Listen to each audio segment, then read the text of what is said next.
पूर्व विभाग श्रीराम मंदिर समितीच्या वतीने श्रीराम नवमी उत्सव, जन्मोत्सव आणि कल्याणोत्सवाचे आयोजन करण्यात आले आहे।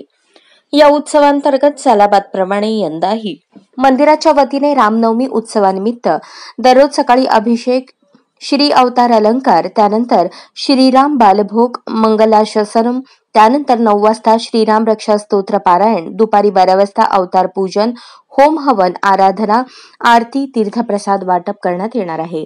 दुपारी 4 वाजता विष्णू सहस्त्रनाम पारायण, कुंकुमार्चन, त्यानंतर 6 ते 7:30 पर्यंत अवतार प्रवचन संपन्न होणार आहे। रात्री 8:30 वाजता पालखी सेवा, आरती, तीर्थप्रसाद वाटप होऊन सांस्कृतिक कार्यक्रम, भजनद्वारे दिवसाचा समारोप होणार आहे। दरम्यान याच अनुषंगाने आज श्रींना मत्स्य अवतार करण्यात आला होता। मत्स्य अवतारातील श्रींची मूर्ती आकर्षक आणि लोभस भासत होती। दरम्यान दर्शन घेण्यासाठी भाविकांची सकाळपासूनच गर्दी दिसून आली। प्रतिवर्षाप्रमाणे यावर्षी देखील हा धार्मिक कार्यक्रम मंदिरामध्ये होणार असून याचा लाभ भाविकांनी घ्यावा असे आवाहन मंदिराचे पुजारी चिप्पा पंतुलू यांनी सांगितले। एकंदर श्रीराम नवमी उत्सवानिमित्त मंदिरामध्ये आध्यात्मिक वातावरण असून भाविकांनी या विविध धार्मिक कार्यक्रमांचा आणि विधींचा लाभ घ्यावा असे आवाहन करण्यात आले आहे। पूर्व विभाग श्रीराम मंदिर, दाजीपेठ, सोलापूर। मी राम मंदिरचे मुख्य अर्चक श्रीनिवास नारायण शास्त्री चिप्पा।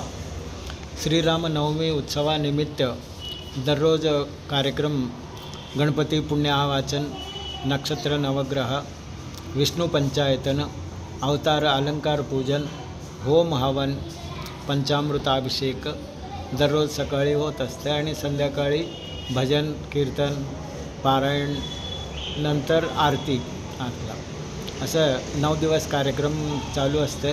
दररोज एक अलंकार। काल शेषशाही भगवान महाविष्णूंचं झाले, आज मत्स्य अवतार आहे, उद्या कूर्मा, वराह, नारसिंह, वामन, परशुराम, राम आणि कृष्ण असे 9 दिवसपर्यंत कार्यक्रम चालतील।